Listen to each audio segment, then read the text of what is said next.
All right, so Arsenal and trophies. Having been out of Carabao Cup, FA Cup, I'm not sure about Premier League at this point. What's your aim of winning trophy this season?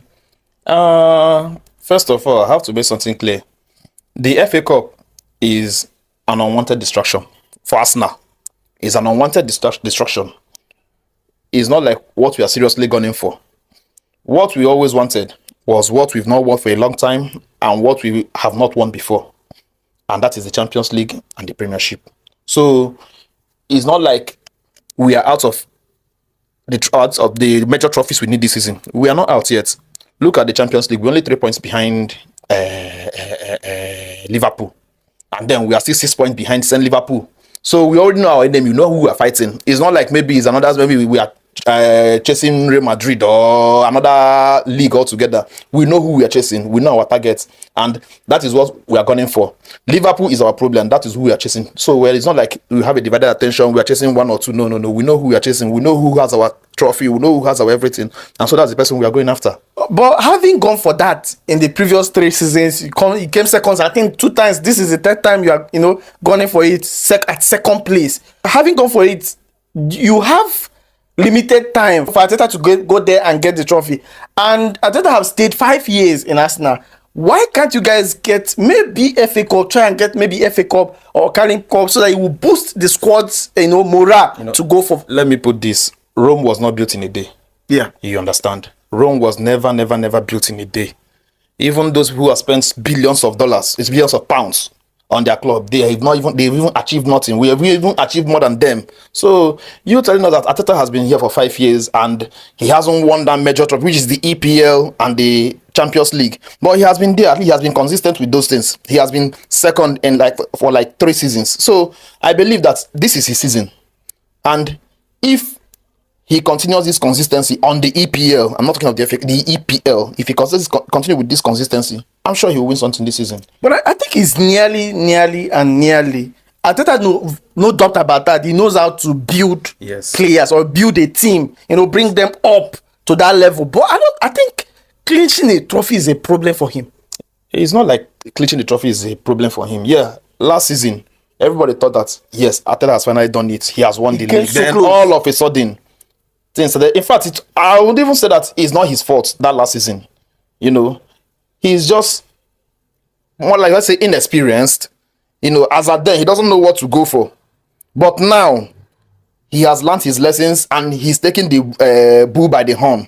You understand? Now, it's true that we are 6 points behind Liverpool. And they still have one outstanding match at hand. But this is Premiership. Anything can happen. One can even lose 4 matches in a row, not talk of. Just wait, let something happen to this Egyptian magician and see what will happen. But I think he has not learnt his lessons, because if Arteta has learnt his lessons, he's supposed to know that striker was one of the problem he had last 2 seasons, and last season he's supposed to find a way to get 1 or 2 strikers that will help him clinch this trophy.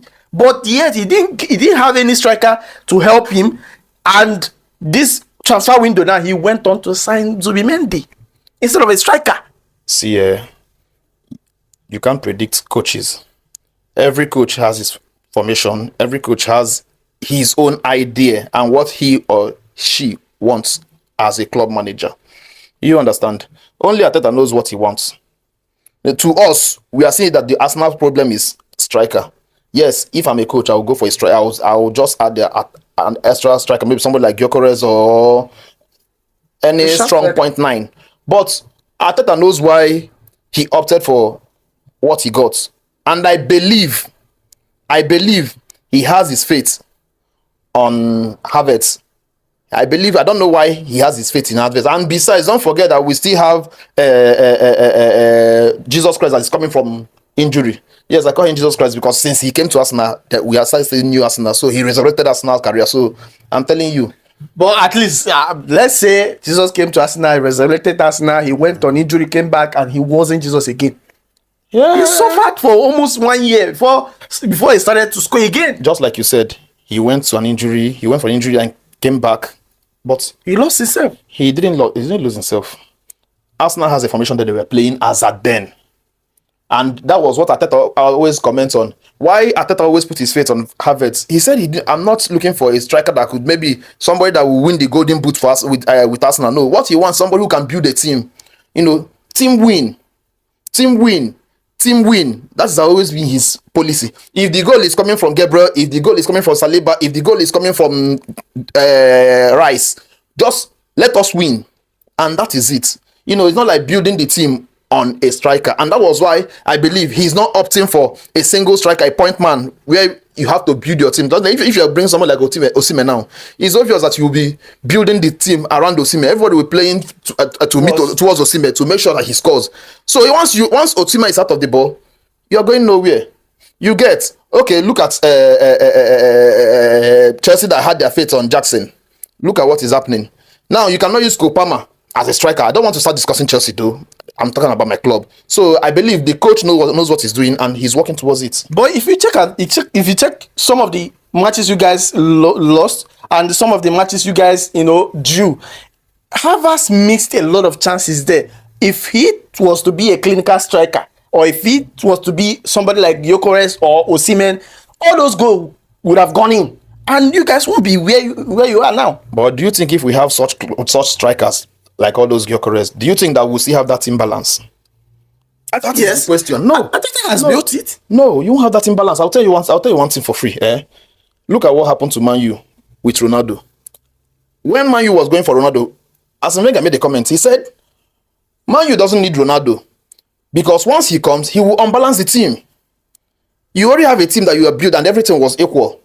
You know, everything was balanced. Then you bring in a striker who has a way to push the team one-sided. So once you bring in a striker like that, this is an Arsenal that is playing at par.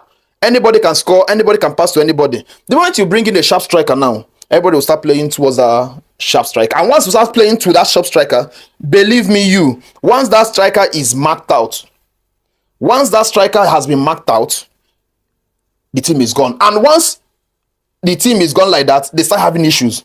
Okay, imagine somebody like Osimhen in your team with his hot temper. And then maybe you don't pass ball to him. What do you expect? I was telling somebody the other day that Mbappe going to Real Madrid was not a good option. He said, no, I said he cannot. Because one, this is a striker that you don't even need. The days of Bellingham, Vinicius, and this other Rodrigo was perfect for Real Madrid. Then you now got somebody, a sharp striker, who unbalanced the team. And once you don't pass to Mbappe, you see him start complaining, lamenting, and all those stuff. And it doesn't just make sense. And believe me, days are gone when you look for sharp strikers. In fact, we are passing that phase now. Most times, what you have now is what we call false nine. False nine. You can't call him a striker and you can't call him a midfielder. And that is what Havertz is doing. You understand? He's not a clinical finisher. Yes, it's obvious. Everybody knows that one. He's not a clinical finisher. He's not even a striker. He's more of he's an 8 playing behind a striker. You understand? But but now we've converted into false 9. And what does Havertz do that impresses Arteta? We give Havertz ball. He don't start running towards the post. He holds the ball and wait for his team to join. So that once he crosses the ball, he knows somebody must get that ball. You understand? Yeah. He might not even be the one to give the assist, but he always have that ball with him to make sure that he gives it to somebody who will give it to somebody to make sure that we achieve something. That is it. That is what Arteta wants. All right, so maybe if you get a clinical striker, it will reduce, or maybe Saka will be relevant again. Is that what you are trying to explain? Because I feel like it will help the team. Saka won't have much burden on him. Then Martinelli won't have much burden on him. Everybody will contribute and goals will go in. No matter how it is, goals will go in. I understand. And if you look at Guardiola, when Guardiola looked for Champions League, he looked for it, it didn't go. He has to go and get a striker. He knows that striker is one of his problems. Guardiola has to change how he used to play because of Haaland. In Guardiola's team, everybody scores just like Arteta's own now. Can I tell you something? Even at that, but you see that the team now was built to play for Haaland. Yeah, sure. What is happening to Man City now? At least they've managed the team for 3 seasons. What is happening? They got so many trophies. What is happening to Man City now? It's like Haaland is the overall and everything. And if anything happens to Haaland today, believe me, look at let's just leave the Rodrigo aspect. If anything happens to Haaland now, they will need to change another strategy again. They will still have to go back again to the way they used to play, and that it becomes a problem to them. It becomes a serious problem to them because one, it will take them time to again adapt into playing that system that we were playing before. You can't just wake up and tell somebody, maybe somebody who is conversant with false nine. You tell him, okay, I don't want to play false nine again. I want you to play central nine. Oh, I want you to. It's not easy. If what's his name? Jesus said that one of the reasons why he left Man City was because he doesn't have a defined position.